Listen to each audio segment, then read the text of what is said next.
And so I'll read to you from this particular chapter, and it's called Prince of Hearts.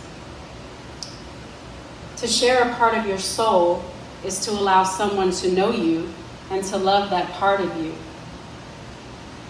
This is my pause in time to pay tribute to, in my opinion, the greatest musician to ever live, Mr. Prince Rogers Nelson. On this journey called life, Prince shared his soul with the world through his music. We must all complete our journey here on earth. A journey that touches millions of souls is a journey well taken. Such was his journey, one well taken.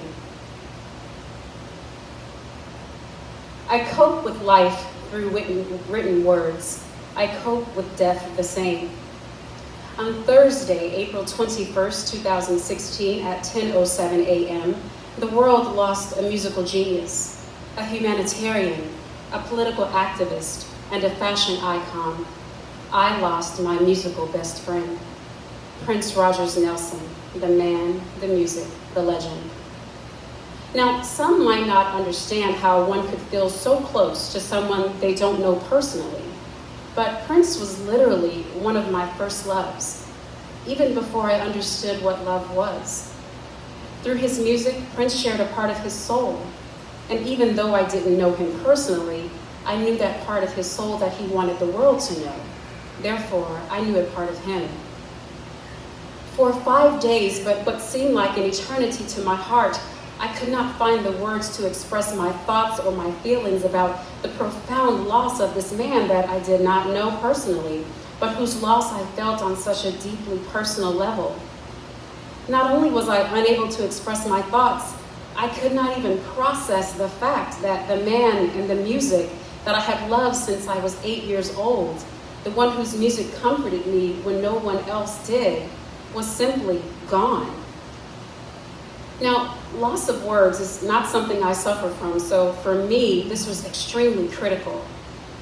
I have to admit that I was a bit annoyed by all of the celebrations and folks having drinks to celebrate the purple one.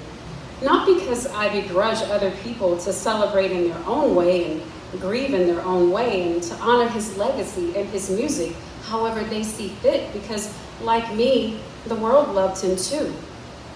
But I was annoyed because I couldn't accept what they already had. That for all intents and purposes, one of the greatest loves of my life was gone. I couldn't accept it. I didn't want to accept it, so I wasn't ready to celebrate his life after death because I simply wanted him here, on this side of heaven. I wanted to see more of him in concert beyond the 5 times I've already seen him live, because he's the only artist that I would probably pay any amount of money and travel just about anywhere to see live in concert. I wanted to continue to see him make impromptu appearances at award shows. I was looking forward to his memoirs. I wanted to see him in concert.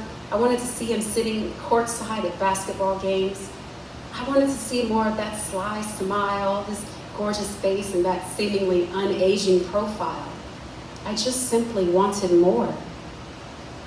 When I was finally able to have a conversation about this massive loss that just broke my heart, I was speaking with a dear friend of mine.